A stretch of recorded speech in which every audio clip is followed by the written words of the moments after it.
Sa video ito ay dadalhin namin kayo sa napakagandang lugar ng New Zealand. Nakakamangha ang ganda ng mga tanawin dito. Heaven on earth, ika nga. Para ka kasing nasa paraiso.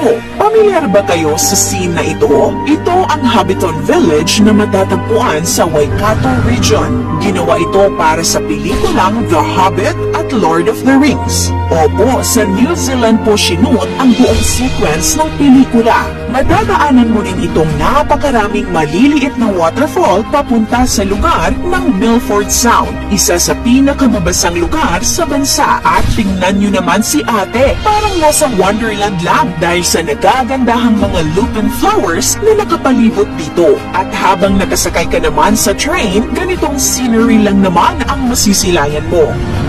Pagmasdan nyo ang lawa na ito daw ang pinakamalinaw na lake sa mundo.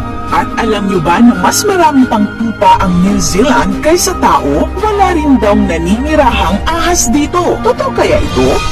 Ang New Zealand o Aotearoa sa salitang Maori ay kilala sa nagagandahang landscape at scenic views. Ito ay isang island country sa South Pacific Ocean. Matatagpuan ang bansa 2,000 kilometers mula sa timog silangan ng Australia. Napapalibutan ito ng karagatan, kaya sagana sa mga beach ang bansa. In terms of land area, higit na mas malaki pa ang Pilipinas dahil ang land area nito ay 268,021 square kilometers lamang at may 5.1 million katao as of 2023. Nahati ang New Zealand sa dalawang main island, ang North Island kung saan nandito ang capital city na Wellington at ang South Island na may pinaka-dramatic na scenery. May snow-capped mountains, majestic fjords, turquoise lakes, at golden beaches. 1/3 ng kanilang bansa ay natural reserve. Haven ito para sa mga nature lovers. Kaya napakaraming turista ang pumupunta dito taon-taon.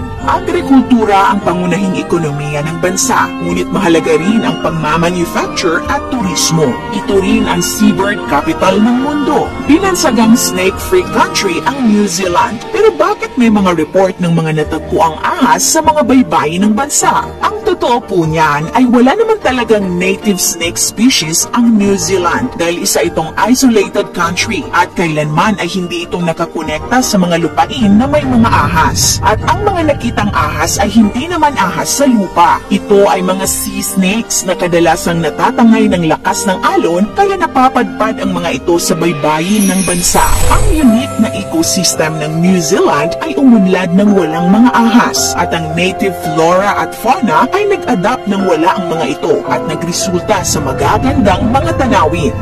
Dito naman sa Pilipinas ay marami ring breathtaking landscape. Isa na dito ang Bukidnon. Isa sa dinarayo ng marami ay ang communal ranch ng Impasugong Bukidnon dahil sa mala New Zealand daw na tanawin nito. Ang rancho ay naging cinema capital ng Bukidnon dahil ito ay minsan nang naitampok sa pelikulang Love Me Again na pinagbidahan ni na Angel Locsin at Piolo Pascual. Ikakaasa mo silayan mo na ba ang mga tanawin ito?